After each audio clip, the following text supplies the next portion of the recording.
In this video, we're going to look at another volume of a solid revolution example. All right, so in this case, we've got the solid that we're going to obtain by taking this region and rotating it about the y-axis in this case. So the bounding curves here are the parabola y equals 1/4 x squared, the vertical line x equal to 2, and the x-axis y equal to 0.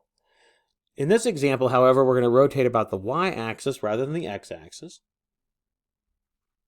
So when we do that, here's our black, again, this black region here is the region that's in the xy plane.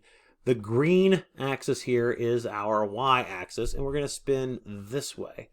So we get this bowl-looking shape. Again, the bottom is not represented here. There would be a closed-in spot here. But it's this volume that we want. All right, so when we rotate this about the y-axis, again, the only method we have so far for finding volumes is by slicing and making either circular discs or circular washers. All right, so to make a disc or a washer, we've got to slice perpendicularly to the axis of rotation. So our axis of rotation is the y-axis. That means we're going to slice horizontally here. Okay? So when we take that horizontal slice, we see that over here in this picture, and rotate it around the y-axis, we get this red washer here. So I've rotated the picture a little bit so you can see the washer here.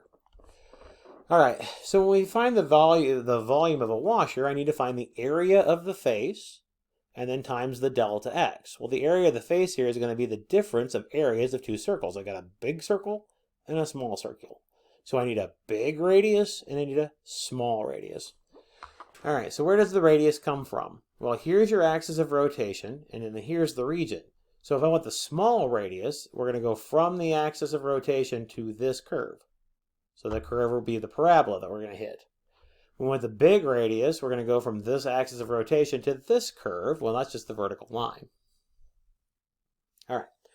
So that's how we find our radii. But now remember, if we're going to slice the y-axis up, if we're going to slice perpendicular to the y-axis, that means we're integrating with respect to y. If I'm integrating with respect to y, absolutely everything needs to be in terms of y. Has to be in terms of y. Okay? So this, for the vertical line is in terms of y. It's x equals 2. It's a constant function in terms of y, so that's not a problem. This, however, is not in terms of y. I've got to solve for x. Make it x equals function of y.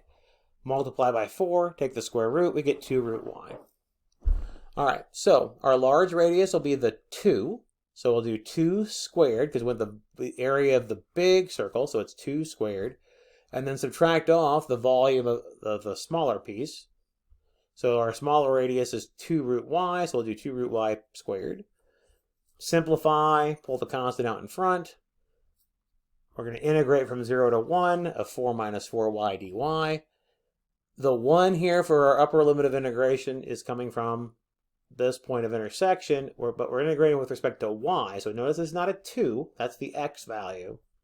We need the 1, which we would get just by plugging 2 into the function here. That would give you our y value.